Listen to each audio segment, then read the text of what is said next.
बेयाव फैगौ रंजालि बैसागुनि साफ्रोमबो आइ आफा रायजो राजा बिदा फंबाय बिब' बिनानावमोननिसिम गोसो सिंनि गाहाम हामलायनाय आरो गोजोननायखौ आङो बावहरग्रोबाय। दिनै आङो बे प्रेस मेलनि गेजेरजों आंनि माखासे बाथ्राफोरखौ बुंथिनो आं सानदों।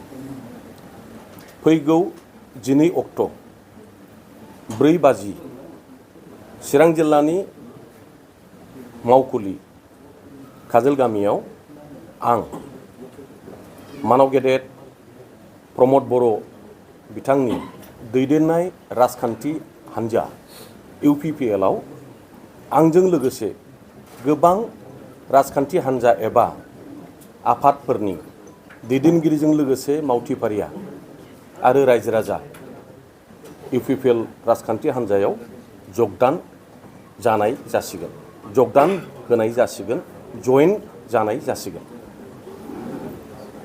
बे बाथ्राखौ सोरखौबा गाज्रि मोननानै दुखु मोननानै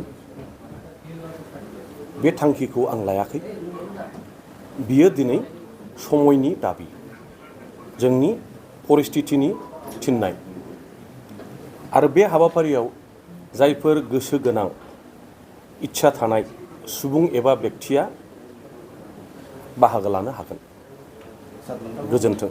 सार नोंथांखौ बुंदोंदि हाग्रामा महिलारिया जागोन सासे मिनिस्टार हिसाबै मन्थ्रि हिसाबै बाव नोंथाङा मा बुंदों? सोर मा बुंदों बुङाखै थांखांनाय बाथ्रानि सायाव आं बांद्राय कमेन्ट्स होनो बायो।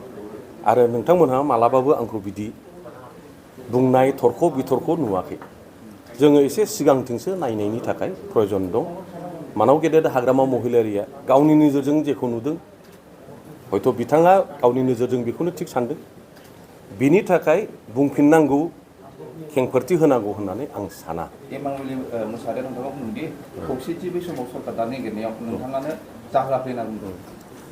आं एसे सिगाङावबो बुंखांबाय जे माहारिनि गावस्रानायनि थाखाय गोरोबलायनायखौ जाहैनि थाखाय इमादानिल' खोथा नङा आरो सोरहाबा बेबायदि आं होबथानायनि प्रमान दंब्ला आङो निजे क्षमा बिगोन।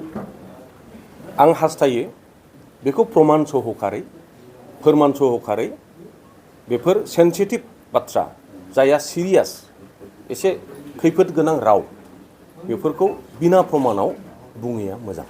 सार नोंथाङा जुदि UPPL आव हाबमारो BPFनि थासारिया माबायदि जागोन? BPFआबो थागोन। BPFआ जे जोबथारगोन बेथ' जानो हाया। मुल उद्देश्यआ जाहैबाय UPPLखौ गोख्रों खालामनानै जोंनि जि फैगौ सम माहारि हिसाबै जों खौसेयै जयै जोंनि भबिष्यतखौ निर्नय खालामनांगौ। बियो दिनै समयनि थिननाय। खाम्फा बरग'या नोंथांखौ हाबानो मानोना नोंथाङा BPF गायजेननायनि सासे सानसुमै होननानै बुङो।